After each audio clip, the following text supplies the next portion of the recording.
Radio Rayuela, desde la vereda hasta el cielo. Y mi invitada es Anaí Berneri, que también va por distintos lados, pero hay algo que sí te rescato profundamente, que en el buen sentido sos muy perfeccionista, sos de prestar mucha atención al detalle, y también a algo que en el cine argentino ha sido generalmente uno de los aspectos escabrosos. Quizás ahora no tanto, pero que es el tema del sonido.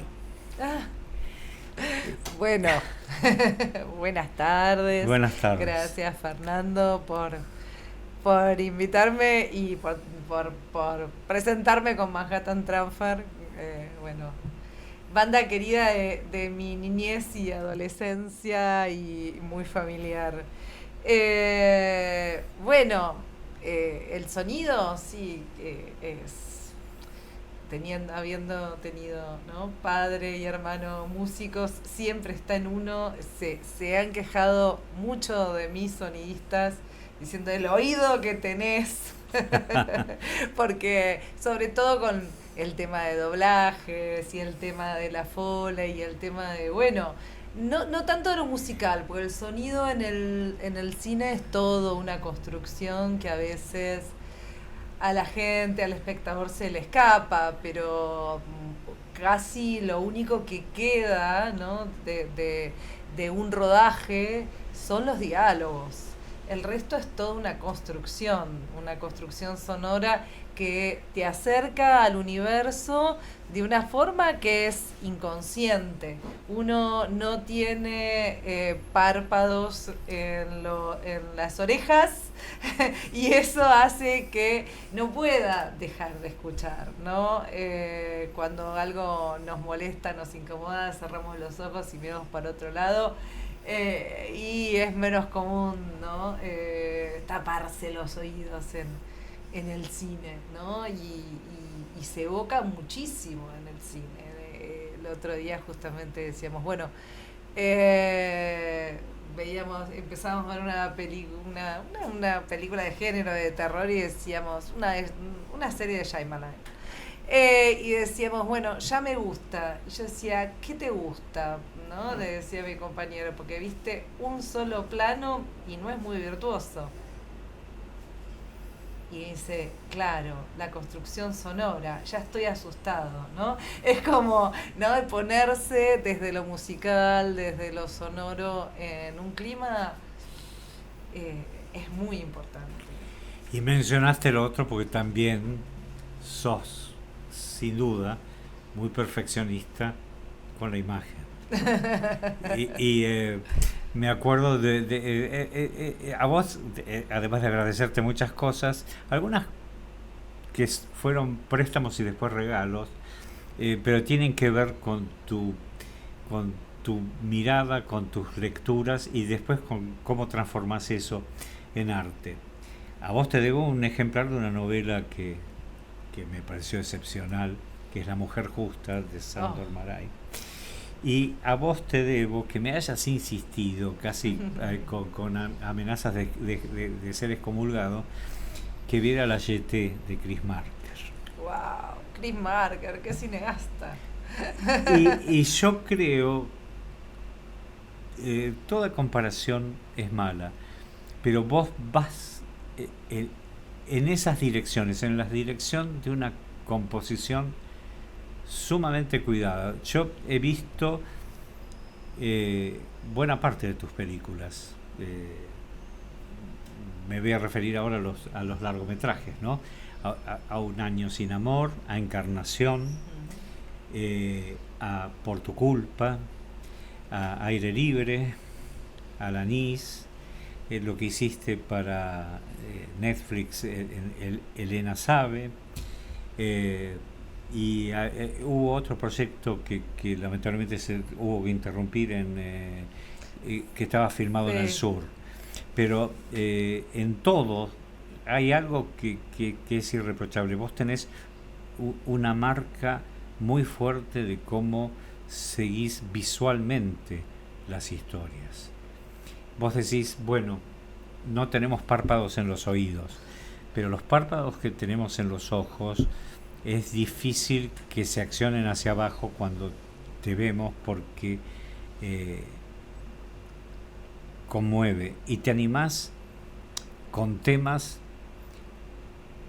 que van siempre en el borde de lo que nos permitimos ver o no nos permitimos ver, y ciertos conflictos que no suelen ser vistos, ¿no? Yo voy a pedir, en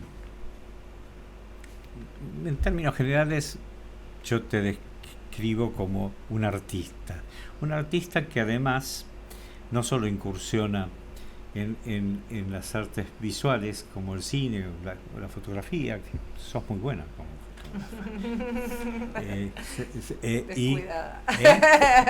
No, un poco olvidada. Pero yo recuerdo haber visto fotos tuyas, pero además sos buena haciendo teatro, y también sos docente. Y esto es muy importante. Yo tengo en mi familia y cariños docentes muy cercanos.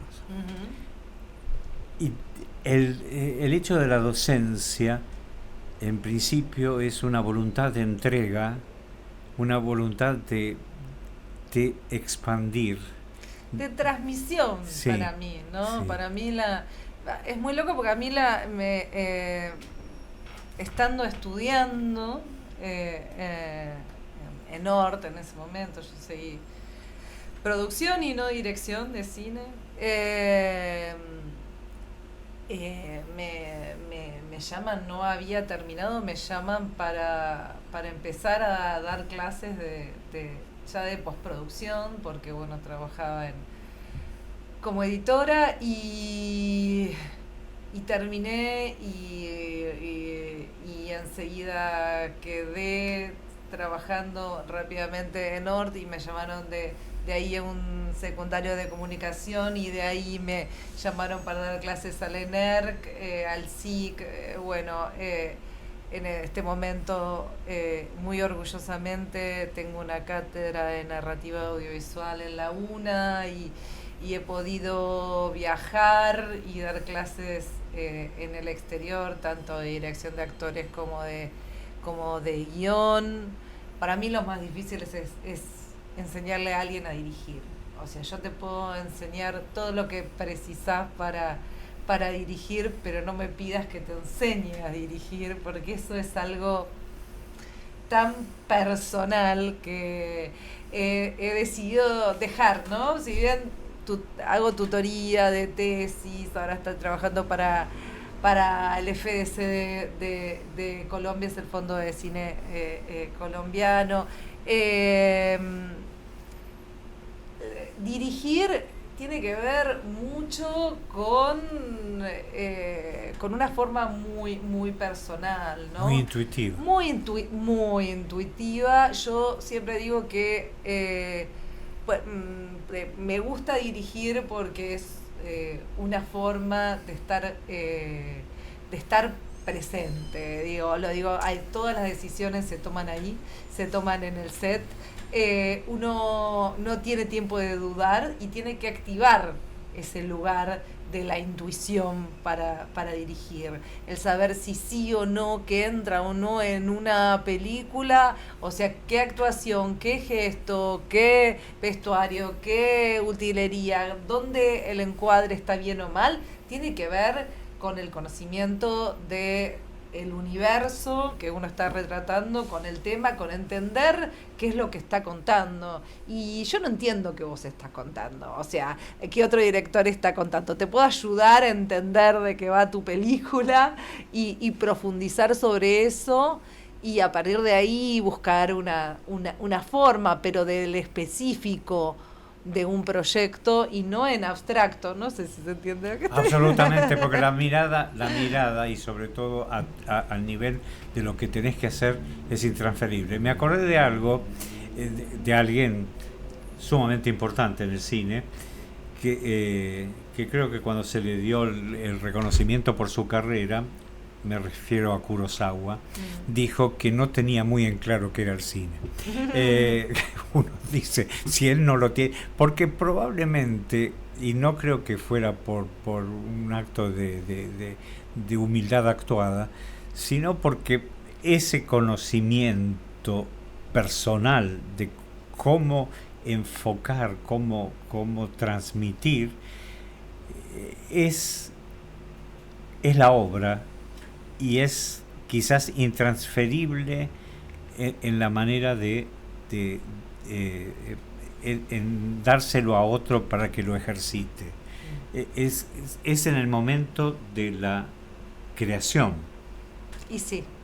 Es en el hacer mismo. Yo recuerdo que cuando empecé con la preproducción de Un Año Sin Amor, que este año, cumple 20 años y, tuvimos la suerte de tener tres proyecciones, 3 retrospectivas que la incluyeron, y que fue muy linda porque, a partir de que me compraron la película para una universidad en Utah, es que pude redigitalizarla porque estaba solo en fílmico o en 720 por 576, un archivito digital que no podía ver nadie, y con esa plata pude, porque no conseguí otros apoyos, poder redigitalizarla y poderla dar nueva vida. Así que se pasó en el Cacodelfia, se pasó en el Palacio de Libertad también el mes pasado, y tuvo otras proyecciones en el Lucero, y todas muy lindas proyecciones de volver a la vida, ¿no? Una película, pero contaba que empezamos con la preproducción, y yo había hecho cortos documentales, algunas producciones, estaba dirigiendo un programa de TV, y recuerdo perfecto que le dije al asistente de dirección, con más experiencia que uno, ¿no? Que era la primera que iba a dirigir, si me sale mal, por lo menos lo voy a disfrutar. O sea, no es como esta cosa de que si la película mejor sale mal, pero yo la voy a pasar bien y voy a jugar todo lo posible, ¿no? Y cada vez que empiezo un proyecto, intento que eso uno no se lo olvide, ¿no? De un proyecto de cine o un proyecto de también ahora de teatro, esta cosa de que uno no se pierda en el resultado, no se quede enfocado en el resultado, sino esté presente en el proceso del hacer. Apostando, ¿no? Y sabiendo que, si uno en ese momento realmente se está divirtiendo, realmente está sufriendo también, está enfocado en el proceso de contar la obra y en el hecho artístico en sí, y a lo mejor no le gusta a nadie, pero uno se va a sentir orgulloso. A mí me asusta mucho cuando en ciertas producciones, porque también he hecho, vos contabas de Elena Sae para Netflix, pero he hecho en televisión Morir de Amor con Griselda Siciliani en Telefe, he hecho para Sentenza para Amazon Prime para Brasil, La muerte del hijo del presidente, el de Menem Jr., del hijo de Carlitos, de Carlitos Menem. Sí. Y muchas veces cuando uno trabaja por encargo, vamos a decir, pero a la vez lo llaman a uno por su autoría, a veces aparece muy fuertemente el resultado, ¿no? Es como cómo va a llegar al espectador. Y a mí me parece que tanto en la dirección como también en la actuación, Cuando uno tiene prendido el ojito, ¿no? Cuando uno se está mirando y está juzgando lo que está haciendo en el momento y está pensando cómo va a llegar al público, la está pifiando. O sea, básicamente la está pifiando. O sea, enfocarse en el resultado o en qué festival va a ir o si te vas a ganar esto o el otro o ponerle el nombre que quieras, ¿no? Si vas a entrar al top 10 de hoy, ¿no? De la plataforma, lo que sea. Y en general es donde no sale bien, digo, me parece que es mucho más, la labor artística es mucho más incómoda, es mucho más no saber qué uno está haciendo y con alta probabilidad de fallar. Yo te voy a recordar un lugar que no goza del prestigio, pero que tuviste la amabilidad de en un festival que se hizo por el aniversario del Club de Osos de Buenos Aires, vos permitiste y viniste que se proyectara Un año sin amor, y también vino Pablo Pérez, que era el autor de la novela autobiográfica. Exacto. Entonces, bueno, pero tenemos 10 segundos puestos adrede, creo que eran, 16 segundos, 16, de algo para dar pie a lo siguiente. Esto debe ser en contramano, en Un año sin amor. Sí. Tomé la escena donde el protagonista, actuado por Juan Minujín, quien yo no lo conocía y creo que mucha gente no lo conocía hasta ese momento, y ahí revela una de tus cualidades, que ya la hemos hablado y después vamos a hablar, que es en el hecho de la elección de los actores y actrices, el casting. Sí, porque también me pasó, y eso te lo dije, cuando vos elegís por tu culpa a Erika Rivas, yo la tenía en otro terreno, bien, con mucha habilidad, pero no en un terreno dramático. No había visto todavía La luz incidente. No existía, por eso no la había visto. porque que también revela que, y después el año pasado te encuentro cuando ella estaba haciendo la obra dirigida por Marilu Marini. Pero ahí en eso, y yo dije Contramano es una disco conocida por el ambiente gay y es parte del ¿Sí abierta Contramano? Creo que sí.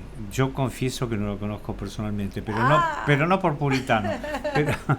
Pero sí, creo que sí. O al menos se menciona, creo que sí, o de vez en cuando alguna promoción leo. Pero lo interesante que ese mundo o submundo no solo estaba muy poco visible en general, sino muy amenazado, porque el protagonista tiene un diagnóstico de algo que en ese momento significaba un futuro terrible. Casi no aparecía. La película, cuando se filma, es una película de época, sí, donde ese peligro había pasado, y está ambientada en el 95. Y en un momento donde empiezan a recetar acetate, pero todavía no el cóctel de drogas. Es un momento bisagra para que el VIH sea tratado de una forma que permita ser una condición que no sea una sentencia de muerte, vamos a decir, que lo era en ese momento, y que, bueno, yo lo recordaba también de mi adolescencia y mis comienzos de sexualidad con mucho miedo, con mucho temor, porque era visto como una pandemia. Sí, la verdad que sí. Yo tengo una anécdota personal que se toca con ese tema. En una ocasión tomo un taxi y hasta me acuerdo el modelo del coche, era un Renault 12, y le sonaba mal la palanca de cambios, pero no era de una manera terrible como pero lo notaba muy nervioso al conductor. Era de buen trato, pero yo para mí dije, está más nervioso de lo que el ruidito ese le está provocando. Y en un momento me cuenta que estando por la zona de Palermo, vio se había parado a descansar y tiró una botella, pero saltaron las esquirlas de la botella y algo le había entrado en el ojo. Entonces me dice, lo que no sé es dónde me pueden atender. Y digo, bueno, no sé, en el La Grace o en el Santa Lucía. Y me dice, lo que pasa es que soy VIH positivo. En el momento que él me lo dijo, era una condena a muerte. Viste que uno tiende en todos los comentarios de las enfermedades ajenas a tener por lo menos una palabra de esperanza. Bueno, en ese momento no supe qué contestarle porque era una condena. Y bueno, después quizás la charla transcurrió por otro terreno. Por eso, al ver la película, inclusive la narración es excelente y cómo incursiona en una de las modalidades de un subambiente especial, leather, o de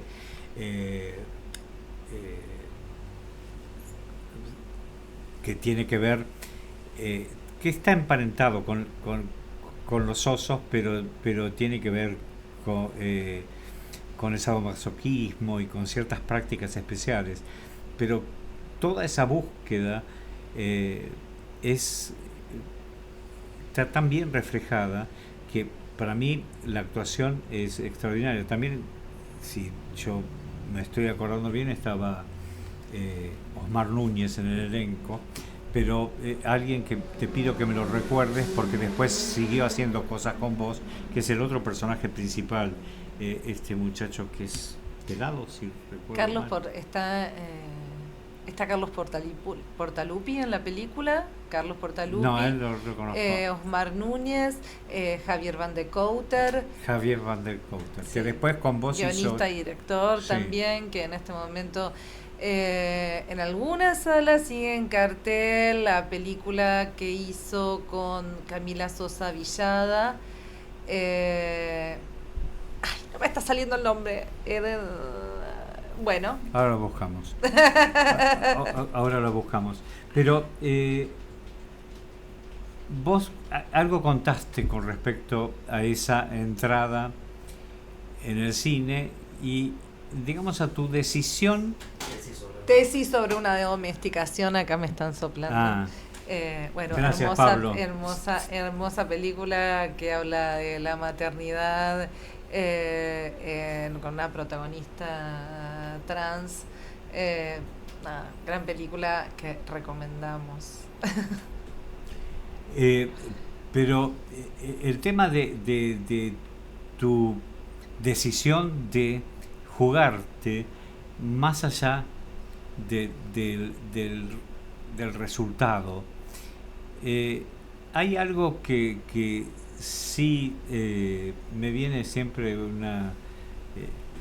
no sé si una reflexión demasiado impropia, pero alguna vez leí una estética de Benedetto Croce y algo decía Croce respecto de que el artista tiene una idea muy clara de lo que quiere hacer. Yo creo que en algún lugar está esa claridad. Yo creo que uno, o sea, sobre todo en el cine, uno planifica hasta el hartazgo. Yo hago como un photoshooting de o como una especie de story fotográfico de cada una de las escenas. Uno ensaya, hace tantas lecturas de guión, tiene tantas reuniones con todo el equipo, todo, y cuando llega el momento lo mejor sale y no están los papeles. Y recién cuando uno está en la escena sabe que esta escena no está funcionando o esta escena sí está funcionando. Creo que también la claridad aparece de la preparación y del momento presente del estar en escena. Distinto del trabajo en el teatro, ¿no? Donde el director es como quien hace plantea el juego, pero el control lo tiene quienes están en escena, los que están presentes son ellos. Y no nosotros, los directores en el teatro estamos sufriendo detrás y anotando lo que no hizo para pedírselo para la próxima, casi como pensando en un futuro, ¿no? Es como en el teatro está el consuelo de que va a haber otra chance, otra oportunidad, que en el cine no está, es todo lo contrario, no hay otra oportunidad. O sea, ¿no? Es la que es la que quedó filmada y si te equivocaste. Y la tortura de los directores es salir del set y que en tu cabeza aparezcan todas las imágenes y todos los planos que no hiciste y todas las indicaciones y las direcciones que no diste cuando estabas en el set. Eso es lo peor, es qué nos pasa cuando salimos, ¿no? Y esta cosa de, bueno, mañana hay otro día de rodaje, enfoquémonos en el mañana para hacerlo distinto, para hacerlo mejor, para enmendar, para seguir entendiendo, ¿no? sobre lo que uno está hablando. Vos, voy a usar términos quizás inadecuados, ¿dialogás tranquilamente o sos muy de fijar con mucho detalle a tus actores de lo que tienen que hacer? ¿O les das un ambiente general y los dejas hacer dentro de su...? Es muy loco lo que pasa, porque yo creo que un gran trabajo es hacer casting. En algún momento lo escuché decir a Daniel Burman que si te llevas mal con un actor tomando un café, no lo llames porque te vas a llevar mal en el set, en la vida, en todo, ¿no? Y hay un punto que es así, ¿no? Me parece que más que, bueno, tengo habilidad para el casting, es no le hago hacer al actor algo contrario a quien el actor como persona es. O sea, básicamente yo creo que el cine no es composición. El cine tiene mucho que ver en la actuación con el estar en la situación o sea, en las circunstancias dadas, diría un director de teatro, en las circunstancias dadas de la escena, de lo que le sucede a un personaje, pero que la composición es un arma de doble filo. Y ojo, hay actores que la saben hacer muy bien, pero cuando se empieza a ver la máscara en lo cinematográfico, cuando se empieza a ver que el actor está haciendo de otro, que se está juzgando a sí mismo, y empieza a aparecer eso, la mentira, la máscara, lo que es, lo que pierde muchas veces verosimilitud en la pantalla, ¿no? Esto no quiere decir que por momentos uno lo tenga que hacer, pero bueno, la habilidad me parece que tiene que ser encontrar personas que actúen y que tengan algo de la energía de los personajes que tienen que interpretar, o sea, que los puedan llegar a comprender. O sea, en el momento que un actor te dice, no, este personaje no tiene nada que ver conmigo, le das un besito, gracias, chau chau. O sea, no, yo soy muy distinto al personaje, chau. O sea, lo interesante de los actores es que nada de lo humano le tiene que ser ajeno y hacer carne a ese personaje, quiere decir, lo entiendo, me identifico, entiendo perfectamente por lo que está atravesando ese personaje. Hay una parte de mí que coincide con lo que... Pero es que sí, eso, y me parece que el trabajo de casting es ese. Es el encontrar actores que tengan esa parte del personaje que uno cree que no es transable, que la necesita ver en pantalla. Y después depende mucho del actor y de la película. Sí, yo soy de marcar, y cada vez más, desde afuera hacia adentro. O sea, yo no le voy a decir a un actor qué emoción tiene que tener. O sea, le voy a dar en la escena qué acciones tiene que hacer con un otro, o sea, dónde está el conflicto con el otro, y después que él encuentre en sí qué emociones aparecen. Yo no puedo gobernar la emoción de un actor. Sí, lo que puedo hacer, y soy ahí, sí, obsesiva, es ponerle marcas en el piso y por todos lados para que se pare exactamente donde yo quiero para que quede lindo el plano. O sea, desde el exterior. Y así también me encontré, y ahora que estoy trabajando otra vez con Sofía Gala, Castiglione, y haciéndolo en teatro, con Lo que se pierde se tiene para siempre, una obra de teatro de adaptación. Muy linda. De cuentos de Alejandra Camilla, y con Marita Ballesteros, Camila Marino Alfonsini y Henry Amido, componen el elenco.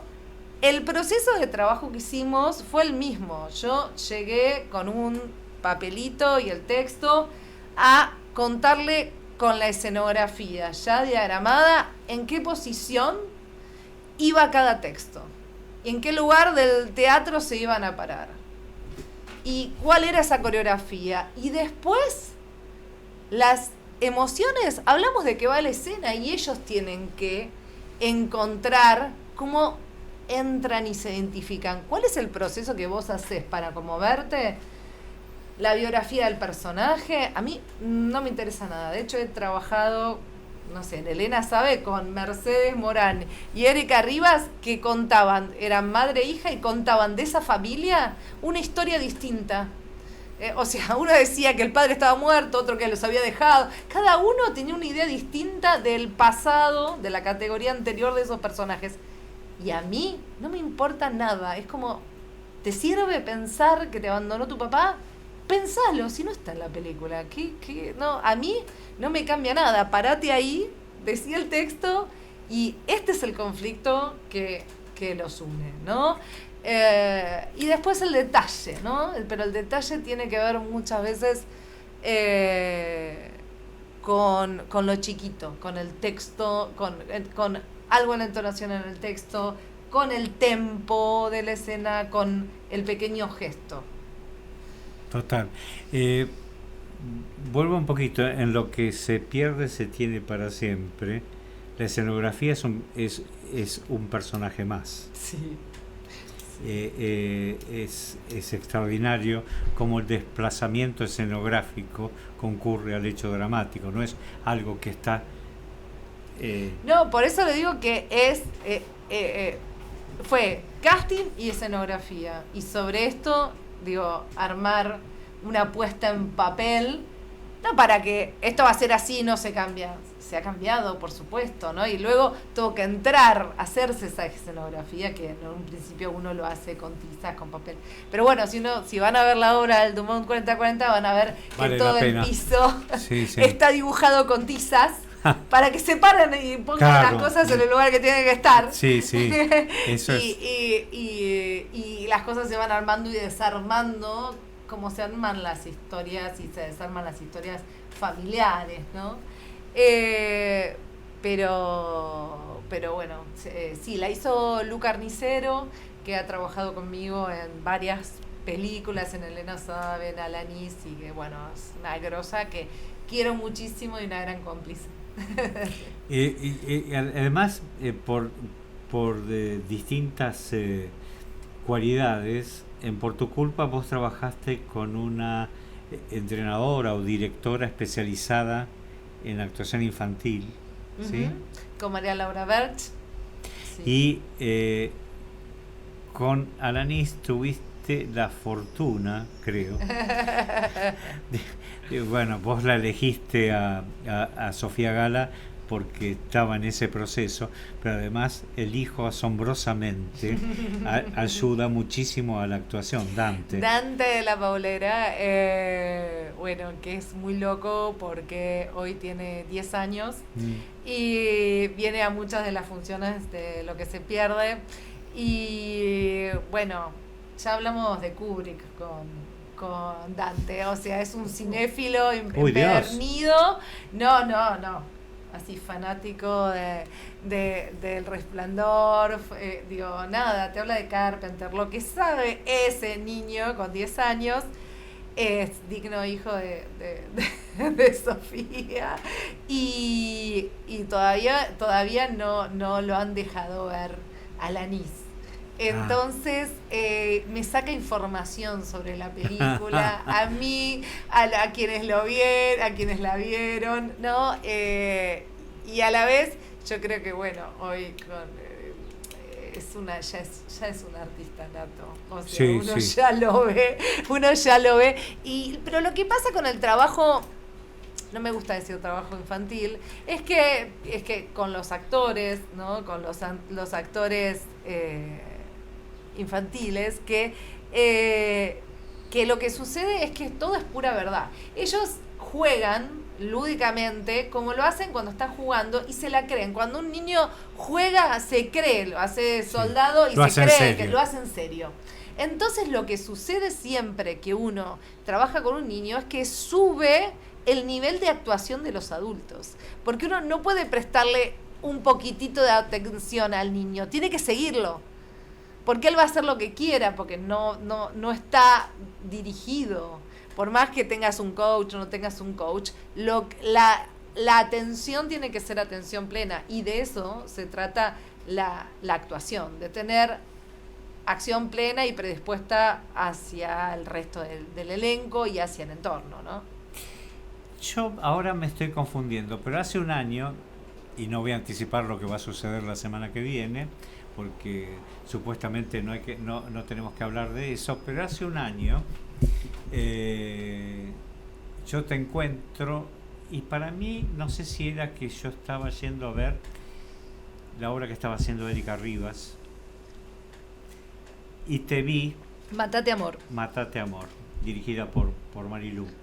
Y vos creo que producías ahí. Marilu Marini. No, yo estuve en los inicios del proyecto de Mátate Amor, con textos de Ariana Harwicz, y sí, fui yo quien los llevó hace 11 años a Dumont, cuando recién estaba haciendo una sala emergente, que me encanta como lugar, y después fue muy gracioso porque me llamaron para dirigir Morir de Amor, y en ese momento le dije a Erika, lo iba a dirigir el proyecto, y le digo, vos tenés que llamarla Marilu Marini, digamos, que se adoran, que es la persona para que dirija este proyecto, y fue hermoso, digamos, que sí la llevan adelante, sí fuera en el Dumont, pero bueno, finalmente tuve que ir hacia otros rumbos. Pero yo quería ir a algo más personal. Cuando te vi pasar, yo estaba esperando para entrar en la sala, te vi pasar y dije, después no la voy a poder ver, me crucé una estación de servicio y vos estabas con una criatura, y esa criatura Era Dante, sí, y además pude saludarte porque ese día era tu cumpleaños. Y yo estaba con Dante dando vueltas por la calle. Estabas con Dante, esas cosas son tan hermosas. Sí. Porque uno, cuando dirige, yo a veces tengo miedo que después los niños actores me odien en el futuro. Que no me puedan ver. Y no me ha sucedido. Me siguen tratando con mucho cariño. Y hablame de La hora de no dormir. Bueno, la hora de no dormir es un proyecto musical infantil, una obra de teatro musical infantil, que estrenamos hace 14 años. que abrió un teatro que es el Teatro El Tinglado en Palermo, y después fuimos al Teatro 25 de Mayo, que estuvo 2 años en cartel, y que, bueno, este año del Dumont me convocaron para volverla a poner en cartel. Y bueno, yo lo llamé a Diego Jarás, que había sido en ese momento el coreógrafo de la obra, que tiene muchísima más experiencia que yo en el musical, y bueno, me dediqué este año a la producción. Es una obra que queremos muchísimo, que si la buscan en Spotify van a encontrar todas las canciones compuestas por Sebastián Bianchini de Árbol, y bueno, y una humilde servidora que me di el gusto, y bueno, eso.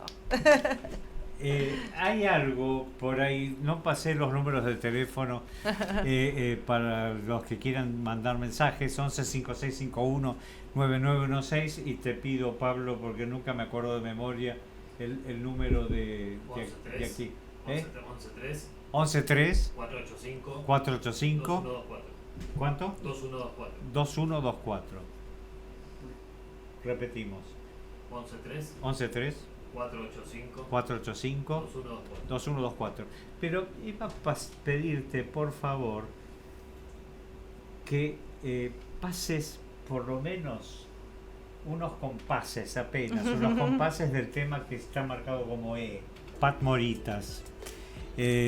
También tengo mucha cercanía con el genio que hace esto, que es Nahuel, el hermano menor de Anaí, y que también quiero mucho. Y recordaba que en la primera versión de La Hora de No Dormir te había ayudado Selva en eso, pero te pregunté, recordame esa No, y Nahuel también grabó el disco de La Hora de No Dormir, que ahora está en Spotify, y siempre está colaborando en Alanis. También Siempre estoy trabajando, y es un placer trabajar con mis hermanos que son tan talentosos. Yo me acuerdo que una vez alguien llamado Aníbal Berneri me dice: ¿vos sabés que Nahuel está haciendo música y es muy buena? Yo no sé a quién sale. Yo digo, yo te mataría, vos. ¿A quién crees que puede salir? Porque Aníbal hacía una música excelente también. Pero más allá de eso, van en por sí, más allá del árbol genealógico, que sí es muy bueno, y mando saludos a Cristina, que creo que nos está escuchando. Pero lo que sí me interesa es esta otra obra que vos dijiste, que fue la primera que hiciste, de Santiago Nelidora, de Santiago Loza, un monólogo a 2 voces sobre unas hermanas gemelas, que en realidad es una metáfora del amor tóxico. Hoy algo que se habla mucho, pero en ese momento no se nombraba así, ¿no? Esta situación de no poder separarse de un otro, de necesitarlo a pesar del daño, ¿no? que se provoca mutuamente. Y me llamaron en ese momento, estaba dirigiendo el Rojas Onaindia, José Miguel Onaindia. Hoy trabaja, fue director del Inca, hoy trabaja en Uruguay, fue director del Solís, del Sodre. Un genio. Me llaman para hacer un ciclo de óperas primas teatrales, o sea, les ofrecían a artistas dirigir obras de teatro, lo que quisieran, y fue una hermosa experiencia, ¿no? Que estuvo Luciana, le hice con Ana Axelrod y Luciana Lamoglia, que hoy se luce en una película que tienen que ir a ver, que es Belén de Dolores Fonsi, que está en cartel. Bueno, nada, fue una experiencia muy linda que me abrió como las puertas de volver al teatro, ¿no? Esta cosa de haber estudiado la adolescencia teatro, muy de forma amateur, y bueno, eso. A mí me gustó mucho y hubo una anécdota lateral cuando te fuimos a saludar al terminar, te anunciamos que íbamos a ver otra cosa que a vos también te gustaba y creo que no sé si estaba Selva también. Íbamos a ver a alguien que yo había escuchado nombrar pero no lo había visto personalmente. Íbamos a ver a Gabo Ferro. Ah, En el, qué lindo. sí, y además la sorpresa es ver la respuesta del público, que yo no me imaginaba que un público... Amor total. Sí, del que público de le Gabo siguiera Ferro. las letras. Sí. Después inclusive lo llegué a tratar, le gustó mucho un cuento mío, pero fui a la presentación de su último libro, que era un recetario hermoso, lo presentó en la Biblioteca Nacional, porque me lo encontré de casualidad en la calle y me dice, Fernando, voy a presentar un libro. Bueno, fui, ahora no me acuerdo cómo se llama el recetario, pero está muy bien presentado y creo que fue la última vez que pude dialogar con él. En el 2020, ¿vos te acordás que él salía todos los domingos abierto al público, cantaba y hablaba y leía poesías antes de morirse, ¿no? Que él murió en el 2021. No me acuerdo ahora, pero... 2021. Ya estaba enfermo cuando hacía esos vivos los domingos a la tarde, noche, y tengo ese recuerdo de compañía, ¿no? De compañía en el encierro de él. Y además hay algo que viene bien para los que quieran buscar algo más, ya profesor de historia.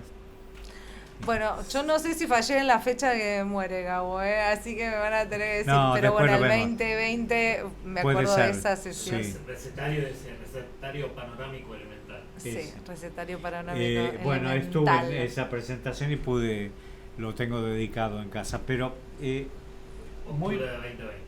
Octubre de 2020. Por eso toda la pandemia él los domingos hacía esto y ya estaba enfermo. Hermoso, ¿no? La compañía y el nivel de presencia. Vamos de nuevo. Total. Muy breve, 10 segundos quizás, puede ser, del H. Del H. 10 segundos nomás. Todo está cifrado acá. Leonardo Baraglia. Esto creo que está grabado en Camarón Brujo, Sí. que era el estudio donde estaba Nahuel, pero esto es de otra de tus películas que también... De aire libre. De aire libre. De aire libre y esta versión de Provócame, tema que popularizó Cheyenne, hecha en versión de Strokes. Esa era la premisa y intentábamos imitar a Julián Casablanca. Así con Leonardo Baraglia, que tiene un entrenamiento vocal muy interesante, que estudia canto y que nada, si no sacó su disco todavía le falta 2 minutos. Es muy muy buen cantante y yo lo llevo a un lugar otra vez incómodo, ¿no? Yo creo que toda la película la hice con Leo incómodo, porque mis recuerdos de rodaje de Leo eran que todo el tiempo me decía, esta película es una patada al ego, una patada al ego de todo hombre. Porque habla justamente de una pareja que dejan de mirarse con deseo, que pierden el deseo. Entonces aparece el lugar de la humanidad, ¿no? De la vulnerabilidad del cuerpo ajeno. Entonces, es Baraglia que... con su belleza y con el lugar que se le ha dado a la belleza y la imagen de Leo, de golpe aparecer con un desnudo frontal, mostrando la pancita, con alguien que le está cortando las uñas, desde alguien que dice, ¡ay, tenés tetas!, ¿no? Y al lado de Celeste Cid, ¿no? Esta cosa de mostrar dos bellezas icónicas, admiradas por el público desde un lugar de la humanidad, ¿no? desde la vulnerabilidad física. La mirada del otro nos deja de mirar con amor y nos empieza a ver puro defecto en el otro, ¿no? Eso, ¿no? Cuando cambia la mirada del amor, cuando se corren los lentes rosas del enamoramiento, un poco de eso habla Aire Libre. Bueno, para mí 2 grosos que me encantó dirigir. Está muy bueno. Sí, a Leo Baraglia y Celeste Cid. Nos pasamos un poco de otra que también tiene que ver con desplazamiento, en este caso un retorno, que es Encarnación. Ajá, sí. Y también en alguien que yo tenía ubicado en otra perspectiva. Y está muy bien. Silvia Pérez. Sí. Sí, para mí, bueno, hicimos Encarnación es la historia de Ernie, una mujer que en el pasado había sido vedette y en su mediana edad y llegando a los 60 empieza a recibir una mirada de los otros crítica, ¿no? ¿Qué pasa cuando el cuerpo de una mujer que ha sido sex symbol, que ha sido miradas como objeto sexual, pierde esa seducción? Tal vez, que no creo que tanto, pero empieza a verse desde el lugar ridículo por mantener esta seducción con las mismas estrategias y con las mismas armas, ¿no? Y yo recuerdo que en ese momento algo que me había inspirado es que en Tinelli no dejaban de llamar a ex vedettes para reírse de lo viejas que estaban, para reírse de esos cuerpos. Y a mí me generaba una bronca y una tristeza y un patetismo que dije, me parece que acá hay una historia, ¿no? Una historia que contar. A mí me parece una historia extraordinaria también. ¿Y vos ahí ganaste qué, en Toronto? Sí, ganamos un premio a la innovación artística y ganamos un premio de la crítica Fipresi en San Sebastián también. Es una película que, bueno, con una mujer protagonista y heroína que trataba un tema donde la vejez, ¿no?, la sexualidad aparecen como fuerte y bueno, en una época tal vez no se hablaba tanto, ¿no?, de ciertas cuestiones. No, y yo creo que, bueno, no te quiero condicionar, pero yo quisiera que continuemos, pero desde, a ver si podemos resumirlo en una suma de ángulos que tienen que ver con tu actividad docente y con la perspectiva de tus proyectos. Es decir, yo sé que tenés una serie de proyectos que quizás sea muy corto el momento para que los puedas expresar, pero ¿cómo ves tus proyectos al tiempo que vos estás transmitiendo tus conocimientos en el UNA y cómo ves en general la realización de proyectos en cine y en teatro ahora? Más allá de vos. Estamos viviendo una época muy difícil, donde sí, a los artistas y sobre todo al cine hemos quedado un poco como chivos expiatorios y como los malos de una película que es un poco ficticia, y realmente, bueno, sin un Inca que financie el cine argentino es muy difícil. Si bien, o sea, queda todo relegado a la financiación de las plataformas, que son empresas privadas, que tienen intereses, que tienen que garantizar diversidad en sus contenidos, que tienen una línea editorial.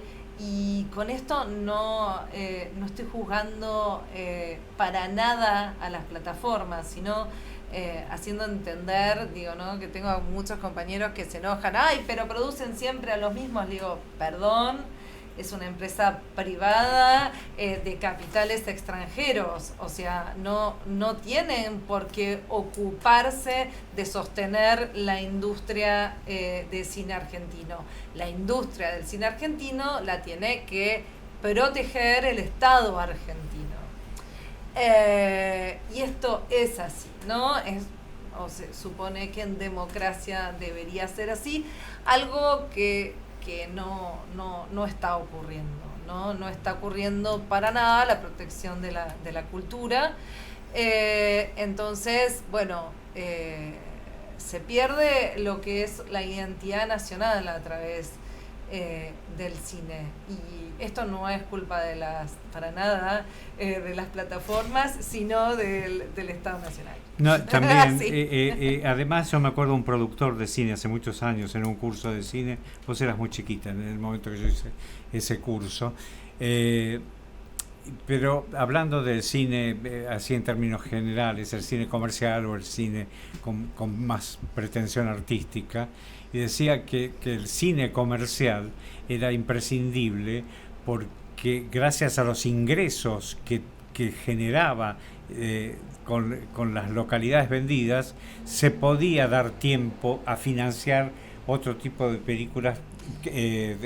Bueno, la ley de cine funciona así, debería funcionar así, ¿no? Que con cualquier película estrenada en el país, no importa su origen, se financia a la producción de cine argentino, el mantenimiento del Inca y el funcionamiento de los festivales nacionales como el Festival de Mar del Plata.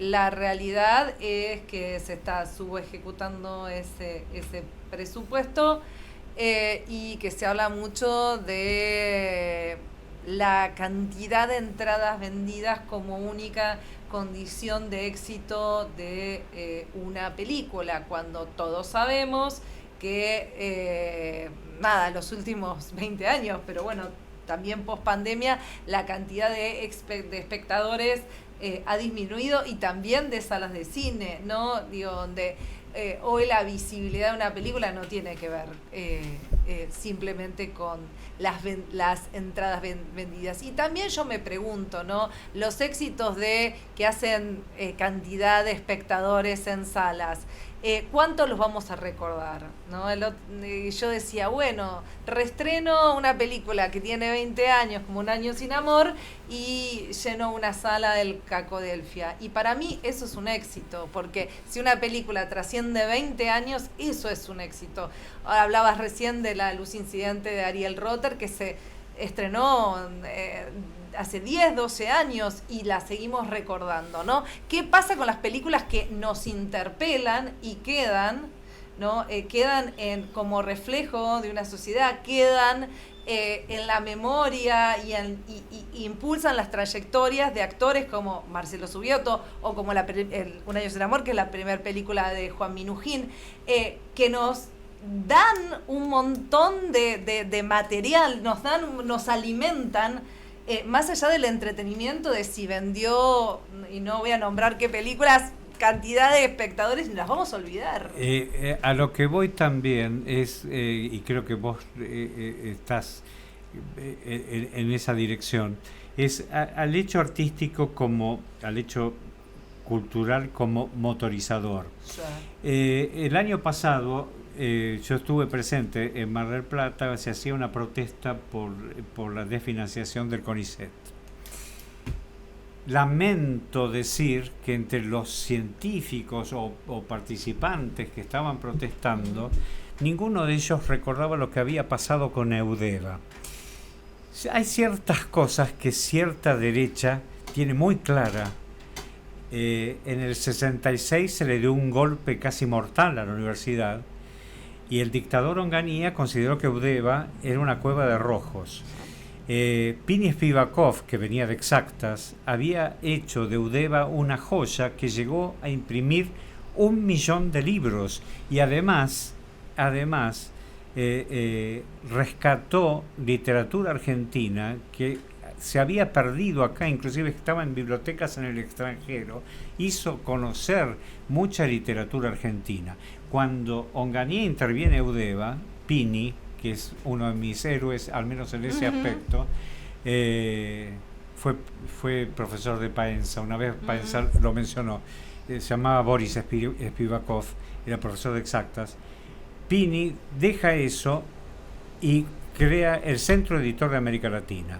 En la dictadura del 76, la otra, ¿por qué motivo interior Pini aceptó? Tuvo que presenciar la quema de 1 millón de libros. Si uno ve que uno de los masazos se lo da al Inca, precisamente no por las pavadas taquilleras, sino porque aquellas que nos hacen pensar, que nos hacen ver hacia nosotros mismos, que nos hacen descubrir esas otras áreas de sensibilidad, esas son a las que van a atacar. Pero tengamos confianza que... En el proceso. Sí, Confiemos en el proceso. Sí. No, qué sé yo, bueno, digo, no sé, la verdad es que no me interesa que se vendan hamburguesas con el nombre de mis películas, ¿qué querés que te diga? No. Ni que ningún presidente encierre a nadie a verlas, o sea... No. O sea, ahí fallé. No, por el supuesto. día que sucede eso, No. ya me retiro. Ahí hay una verdadera libertad que sí. hay que ejercer. Bueno, yo te agradezco horrores y tomarlo como que podés desmentirme porque decís que quisiera que volvieras. Bueno, cuando un placer, o sea que te quiero placer. mucho y además que aportás siempre más de lo que yo hubiera pensado en este programa. Y sí, te voy a volver a convocar en algún momento que puedas y a rever algunos de los otros temas o profundizar algunos de los temas que pasamos un poco por alto, pero es crucial defender lo que se hace. Acá vino gente que está haciendo teatro del bueno también, gente que vos mencionaste antes el centro de Munro. Uno de los invitados que va a venir la semana que viene dirigió un documental con gente de la escuela de cine que es de Munro sobre los bombardeos a Plaza de Mayo de junio del 55. Y ese documental, que todavía no está terminado, se llama Guernica en Buenos Aires, porque el árbol de Guernica está frente a la Casa de Gobierno y el monumento a los caídos en ese bombardeo está ahí, pero cercado. O sea que se está pidiendo no solo que se considere un crimen de lesa humanidad, sino que se recuerde bien, porque hubo mucha gente perdida. Y él está formado en esa escuela de cine de Munro que mencionaste. Bueno, en el Lumiton. El Lumiton, mira vos. Sí, gran, y que aparecía un gran lugar. bailarín argentino. Y estábamos hablando justo también del cine de York. Bueno, y el trabajo que se está haciendo, que se hace, bueno, en Vicente López y bueno, queremos mucho, ¿no? Venimos sí. de... Creo que Solana... Estaba diciendo que yo empecé a estudiar teatro en la biblioteca de Vicente López. Nada, con una cooperadora o muy poco dinero, y uno aprendía ahí, ¿no? Empezaba a formarse oportunidades, ¿no? ¿Cuánto las secretarías de cultura de los municipios ayudan a la formación? Es increíble, ¿no? Sobre todo eso, democratizar, ¿no? Porque cuando a mí me preguntan, ay, ¿y dónde estudiaste, ¿no? Teatro, ¿y con quién te formaste? Y yo siempre digo, bueno, el colegio tenía un tallercito de teatro, que un profesor, Ángel Marina, formado en el conservatorio, transmisión, y el Vicente López con un profesor llamado Rodri Bernal, no sé dónde estará, le mandamos a ver si se aparece, y es esas cosas de profesores formados en el EMAD, que daban clases en los municipios y en las escuelas como talleres, y que daban esa oportunidad, ¿no? de llegar a otros, que uno no sabe. Por eso me encanta también la transmisión de conocimientos, la docencia, que uno no sabe a dónde está llegando y qué semillas está sembrando en los otros, ¿no? Por Así supuesto. que mi agradecimiento a esa labor, que siga. Que sigas. Gracias a vos. Gracias. Bueno, nos vamos y es un lujo. Me acordé de un ejemplo cinematográfico de algo que conoces bien, que inclusive alguien me facilitó la versión teatral de eso, de Billy Elliot. Oh. El tema del rol de esa profesora de club de barrio, Sí. pero es la que le pesca el talento y la que lo va a empujar a que es hermoso, y muchas veces los docentes dicen, ¿qué estoy haciendo dando este curso, esta charla, en donde, quién me está? Y eso es lo maravilloso de la transmisión. Exactamente, sí, absolutamente, ¿no? Absolutamente, sí, sí. Bueno, gracias. Gracias, un placer, Fernando.